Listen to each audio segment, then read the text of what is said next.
Hey, hello guys, welcome back to another episode of MSA Malayalam. ഒരു secondary bank account നിങ്ങൾ choose ചെയ്യാൻ നോക്കുന്നുണ്ടെങ്കിൽ അല്ലെങ്കിൽ search ചെയ്തുകൊണ്ടിരിക്കുകയാണെന്നുണ്ടെങ്കിൽ നിങ്ങൾക്ക് ഈ ഒരു വീഡിയോ എന്തായാലും യൂസ്ഫുൾ ആയിരിക്കും എന്ന് ഞാൻ പറയാണ്.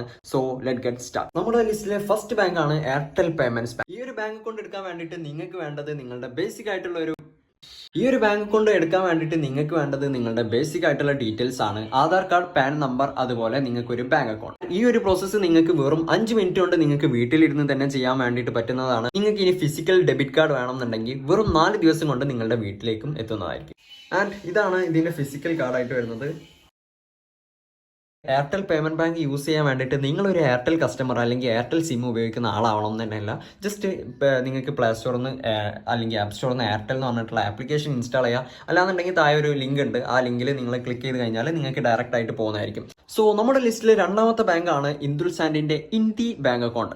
ഇതിനു വേണ്ടിയിട്ട് നിങ്ങൾക്ക് വേറെയുള്ള അഡീഷണൽ ഡീറ്റെയിൽസ് ഒന്നും വേണ്ട. നിങ്ങൾക്ക് 1 വർഷം വരെ സമയമുണ്ട് ഫിസിക്കൽ പാൻ കാർഡ് ആയിട്ട് നിങ്ങൾക്ക് ലിങ്ക് ചെയ്യാൻ വേണ്ടിയിട്ട്. യെസ്, ഞാനിപ്പോൾ കറന്റ് യൂസ് ചെയ്യുന്ന ഒരു അടിപൊളി ബാങ്ക് അക്കൗണ്ട് തന്നെയാണ് ഹിന്ദുസ്ഥാൻ ഇന്ത്യ ബാങ്ക് അക്കൗണ്ട്. എന്റെ ലിസ്റ്റിലെ മൂന്നാമത്തെ ബാങ്ക് ആണ് ജിയോ പേയ്മെന്റ്സ് ബാങ്ക്. ഈ ഒരു ബാങ്കിന്റെ ഒരു ഡീമെറിറ്റ് അല്ലെങ്കിൽ എനിക്ക് എന്തെങ്കിലും ഒരു ഡീമെറിറ്റ് ആയിട്ട് ഫീൽ ചെയ്തിരുന്നുണ്ടെങ്കിൽ ജസ്റ്റ് ഞാൻ ബാങ്ക് അക്കൗണ്ട് എടുത്ത് എൻ്റെ ഗൂഗിൾ പേ അല്ലെങ്കിൽ ഫോൺ പേയിൽ ലിങ്ക് ചെയ്യാൻ നോക്കുന്ന സമയത്ത് അതിൻ്റെ വെരിഫിക്കേഷൻ പ്രോസസ്സിന് കുറച്ചുകൂടി ടൈം എടുത്തിട്ടുണ്ടായിരുന്നു ബാക്കിയുള്ള ബാങ്കുകളൊക്കെ അപേക്ഷിച്ച്. ബാക്കിയെല്ലാം പെർഫെക്റ്റ് ഓക്കെയാണ്, സീറോ ബാലൻസ് ആൻഡ് ബാക്കിയുള്ള കാര്യങ്ങളൊക്കെ ഓക്കെയാണ്, പക്കയാണ്. എൻ്റെ ലിസ്റ്റിൽ ദ ലാസ്റ്റ് വൺ, അതായത് 4ാമത്തെ ബാങ്ക് ആണ് NSDL പേയ്മെന്റ്സ് ബാങ്ക്. ഇതിന് സ്പെഷ്യൽ ആയിട്ട് വേറെ ഫീച്ചേഴ്സ് കാര്യങ്ങളൊന്നുമില്ല, just normal zero balance account തന്നെയാണ്. ഇതിൽ ഞാൻ പറഞ്ഞതിൽ ആകെ ഹിന്ദുസ്ഥാൻ ബാങ്കിന് മാത്രമാണ് ഫിസിക്കൽ ആയിട്ടുള്ള പാൻ കാർഡ് വെച്ചിട്ട് ലിങ്ക് ചെയ്യേണ്ടത്.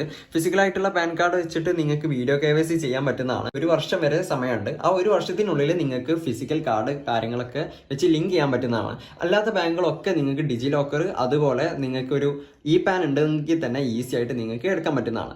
പക്ഷെ ഒരു കാര്യം ശ്രദ്ധിക്കുക, നമ്മുടെ പേരിൽ വേറൊരു ബാങ്ക് അക്കൗണ്ട് വേണം. അതാണ് ഞാൻ ഈ വീഡിയോന്റെ ഫസ്റ്റ് തന്നെ പറഞ്ഞിട്ടുണ്ടായിരുന്നത്, ദ സെക്കൻഡറി ബാങ്കുകൾ എന്ന്. ഓക്കെ, അതുപോലെ നിങ്ങൾ ബാങ്ക് അക്കൗണ്ട് ഉണ്ടാക്കുമ്പോൾ ശ്രദ്ധിക്കേണ്ട കുറച്ച് കാര്യങ്ങളും കൂടി ഉണ്ട്. അതായത് നിങ്ങൾ ജസ്റ്റ് ഗൂഗിളിലൊക്കെ സെർച്ച് ചെയ്തിട്ട് നിങ്ങൾ ഏതെങ്കിലും ലിങ്കിലൊക്കെ ബ്ലോഗ് സൈറ്റിലോ അല്ലെങ്കിൽ ബ്ലോഗ് സ്പോട്ടിലോ അല്ലെങ്കിൽ വേറെ ഏതെങ്കിലും ഫോമിലൊക്കെ രജിസ്ട്രേഷൻ ചെയ്തിട്ടാണ് നിങ്ങൾ ഏതെങ്കിലും ഒരു ബാങ്ക് അക്കൗണ്ട് ഉണ്ടാക്കുന്നുണ്ടെങ്കിൽ ദാറ്റ് ഈസ് സോ ബാഡ്. കാരണം എന്താണെന്ന് വെച്ച് കഴിഞ്ഞാൽ നിങ്ങളുടെ പാൻ കാർഡിന്റെ കോപ്പി, ആധാർ കാർഡിന്റെ കോപ്പിയൊക്കെ ലീക്ക് ആവാൻ വേണ്ടിയിട്ട് സാധ്യതയുണ്ട്.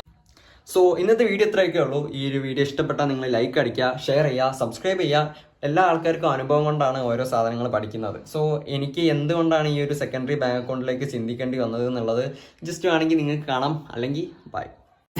വിളിച്ച് കളിച്ച് ഇങ്ങനെ പോകുന്നത് എങ്ങോട്ടാന്ന് വെച്ച് കഴിഞ്ഞാൽ ഒരു തിയേറ്റർക്കാണ്. ഞാൻ എൻ്റെ ഫ്രണ്ടും കൂടിയാണ് പോകുന്നത്. 4 മണിക്കാണ് ഷോ. അങ്ങനെ ഏകദേശം 4 മണി ആവുന്നതിന് മുന്നേ തന്നെ ഞങ്ങൾ അവിടെ എത്തി.